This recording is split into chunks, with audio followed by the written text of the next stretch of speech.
Renata evitaba quedarse a sola con sus pensamientos tristes.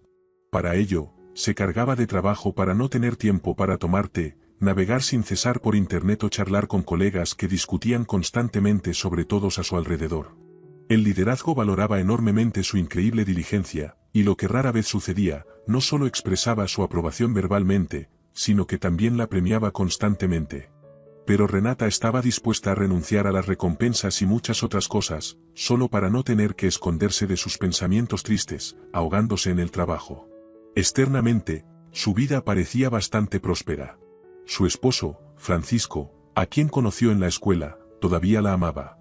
Juntos se mudaron de un pequeño pueblo a la capital, y gracias a su perseverancia, lograron resultados impresionantes.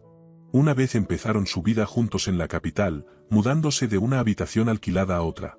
Pero ahora, después de 12 años, gracias a sus propios ahorros y al dinero obtenido de la venta de los apartamentos de sus padres que heredaron, se mudaron a su propia casa, pequeña pero muy acogedora. Renata siempre sonreía cuando regresaban a casa después de un día de trabajo. Sin embargo, su esposo, al volante del automóvil, no notaba que a pesar de toda su aparente alegría, sus ojos seguían siendo serios. Ella fingía estar feliz con más frecuencia de lo que realmente lo estaba. Después de todo en su vida era maravilloso, excepto una cosa: no podían convertirse en padres. Una noche, al regresar a casa después de visitar otro centro de medicina reproductiva, Renata cenaba con su esposo y compartía con él sus impresiones. Francisco, me explicaron todo en detalle sobre la fertilización in vitro, y aunque dicen que este procedimiento es seguro, me da miedo. Su esposo envolvió a Renata en un abrazo firme y le dijo con seguridad: creo en tus presentimientos. Si tienes miedo, descartaremos esa opción. Y sabes qué, hagamos lo que sugirió esa anciana curandera a la que también no querías ir. El hombre comenzó a imitar cómicamente la profunda voz de la mujer que los había recibido. Acepten la situación, no intenten engañar al destino, y su felicidad los encontrará. Renata sonrió, y después de pensarlo un poco, dijo: adoptemos a una niña. ¿Sabes? Vi en la televisión por casualidad que una niñita está buscando padres. Ella es simplemente un pequeño rayo de sol. Tomé la iniciativa y averigüé qué documentos necesitamos preparar. No hay nada complicado en esto, nada que no podamos hacer. ¿Qué tal si lo intentamos? Su esposo reflexionó y luego respondió: no tengo objeciones, pero ¿estás segura de esto? Renata asintió con entusiasmo y abrazó a su esposo. Como personas acostumbradas a no retroceder ante lo que se proponen, se embarcaron en el proceso. Resultó que la niña que había llamado la atención de Renata ya estaba en proceso de adopción. Pero Francisco, como siempre, apoyó a su esposa. Si hemos decidido hacerlo, entonces no retrocedamos. Después de una llamada telefónica con el director del hogar de niños, quisieron visitar a los niños. El edificio era antiguo, pero la apariencia de los niños solo profundizaba la tristeza. No es que Renata, una mujer tan pulcra, pudiera reprochar al personal por descuidar la apariencia de los niños. Todos estaban bien cuidados. Algunas niñas llevaban enormes lazos en el cabello, pero en sus ojos se leía tanta tristeza y desesperanza que Renata casi lloró. Aunque al principio la pareja planeaba adoptar a una niña, la mirada de Renata fue atraída por un niño sentado junto a la ventana. El pequeño bajó la cabeza y miró sus manos, como si estuviera perdido en sus pensamientos. Había tanta tristeza en su mirada, como si el mundo hubiera dejado de existir para él. Renata miraba distraídamente a las niñas que la rodeaban a ella y a Francisco, pero su mirada se detenía involuntariamente en este niño sombrío. Después de una breve conversación, dejando a los niños fuera de la sala de juegos, la cuidadora preguntó: ¿qué les parecen nuestras bellezas? Son unas niñas muy buenas. La mujer levantó el dedo índice, como llamando la atención sobre las siguientes palabras. Por cierto, Marisol se parece bastante a usted y a su esposo, así que habrá menos razones para preguntas de los demás. Y Ágata también es una niña maravillosa.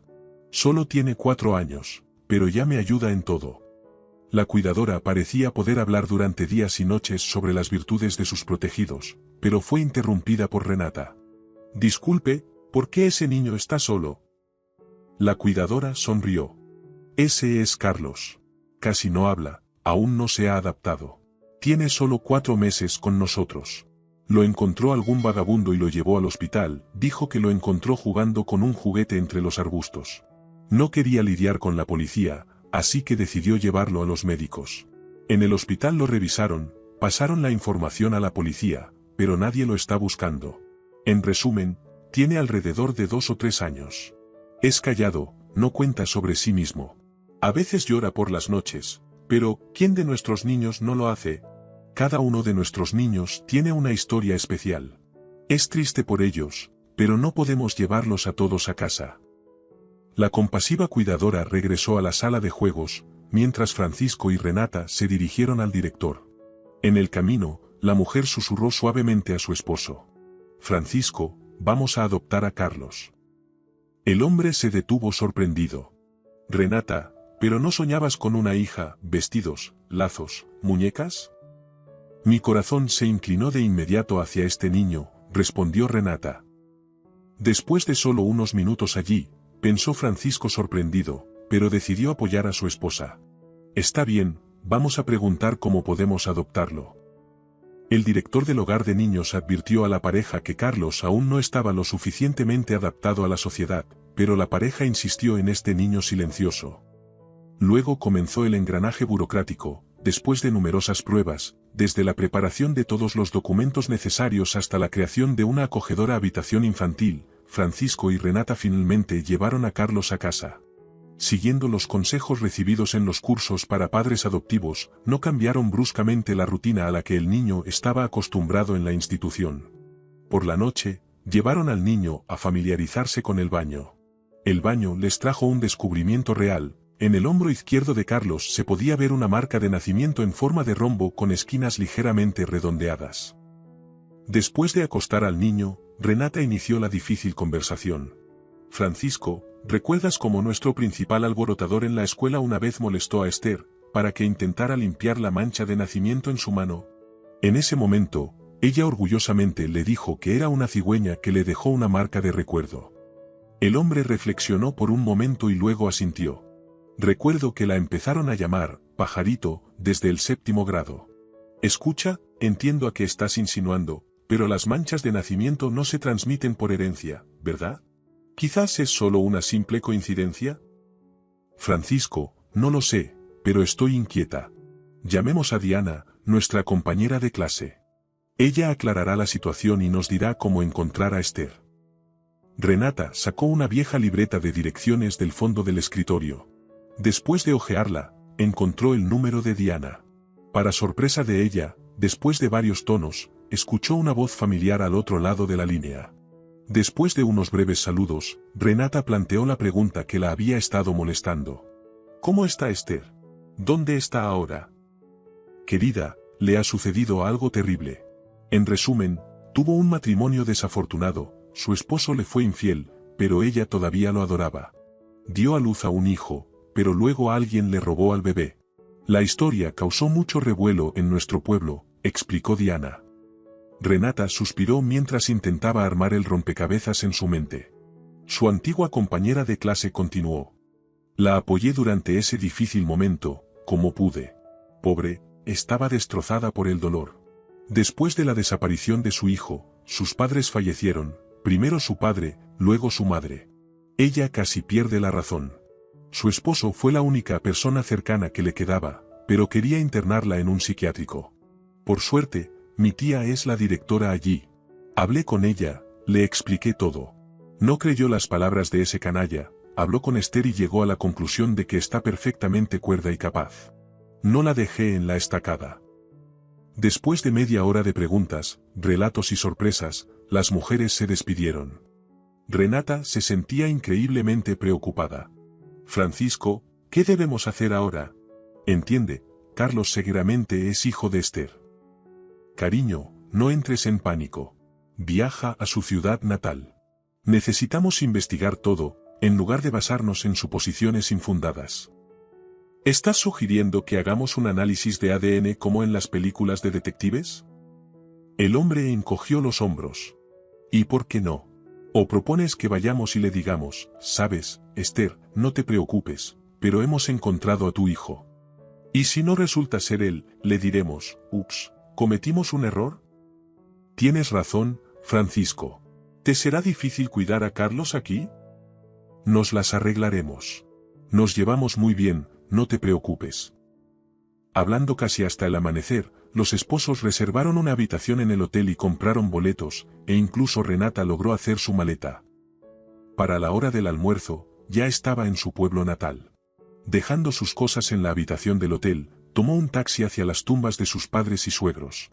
Derramando lágrimas y pareciendo haber limpiado su corazón, la mujer se apresuró a regresar al pueblo. Al ver el nuevo centro comercial, que antes no estaba, Renata lo miraba con sorpresa. De repente sintió hambre y, recordando que no había traído comida consigo, le pidió al conductor que se detuviera. Caminando distraídamente por el supermercado, Renata llenó su carrito con alimentos, reflexionando sobre cómo organizar un encuentro con Esther.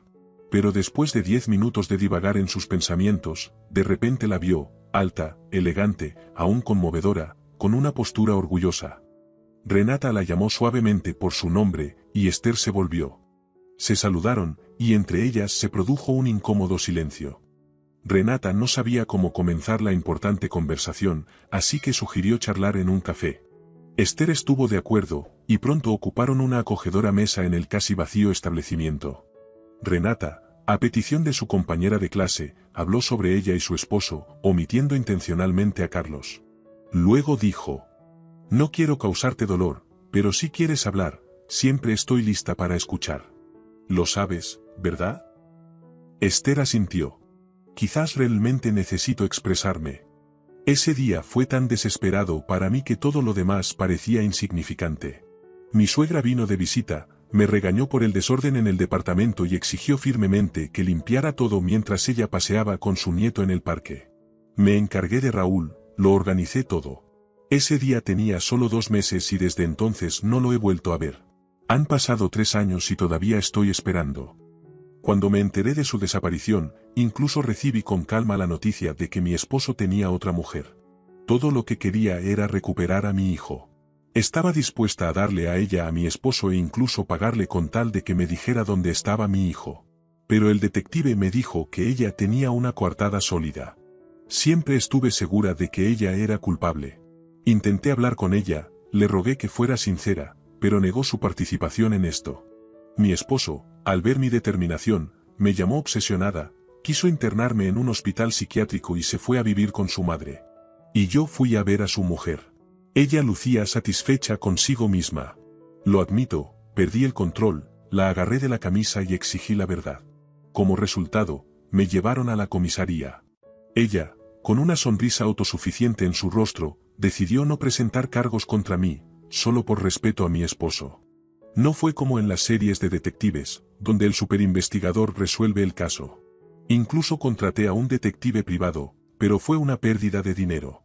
Ese día era un día festivo, el parque estaba tan lleno de gente que mi hijo simplemente se perdió en la multitud mientras su abuela compraba agua.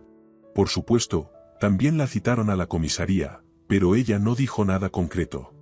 Así es como vivo. Ahora hay un hombre cuidando de mí, pero no tengo prisa por volver a casarme. Renata tomó el vaso de papel de la mesa, del que había estado bebiendo Esther, y la servilleta en la que había arrojado el chicle. Después de despedirse de la mujer, Renata se apresuró a reservar un billete de regreso a casa. Los días pasados esperando una respuesta del laboratorio parecían interminables. En lo más profundo de su corazón, Renata ya sentía que Carlos era realmente Raúl, el hijo de Esther. Ella y su esposo cada vez notaban más similitudes físicas entre él y Esther, por lo que los resultados del análisis no fueron una sorpresa para ellos. No había dudas, Esther era la madre biológica del niño que habían adoptado. Después de consultar con un psicólogo, decidieron cómo revelar la verdad minimizando el estrés para todos. Además, tendrían que pasar por el proceso de renunciar a la adopción, lo cual resultó aún más desagradable. Aguantaron las miradas de desaprobación con compostura, pero no querían justificarse ante nadie. Para no causarle a Esther más sufrimiento del necesario, Francisco y Renata la invitaron a su casa para que pudiera volver a ver a su hijo y él pudiera acostumbrarse a ella. Los cónyuges sintieron una amargura abrumadora, pero al mismo tiempo comprendieron que estaban tomando la decisión correcta. Esther no dejaba de agradecerles. Me da miedo pensar qué habría pasado si no hubieran notado a mi hijo, decía. Qué suerte que haya llegado a ustedes y que hayan decidido que la marca de nacimiento no era solo una coincidencia. Aunque fue difícil despedirse, después de varios meses, Esther y Raúl, quien de repente se volvió muy sociable, se fueron a casa. Mientras tanto, Renata estaba segura de que su cuerpo reaccionaba a las tensiones nerviosas con náuseas y mareos. Sin embargo, cuando estos síntomas persistieron durante una semana, comenzó a sospechar lo que más deseaba. Sin decirle nada a Francisco para no crear falsas esperanzas, realizó varias pruebas. Todas confirmaron la feliz noticia, y al enterarse de ella, su esposo la tomó en brazos con cariño. Pronto, la pareja tuvo al bebé tan esperado y querido, como una bendición por su bondad y humanidad.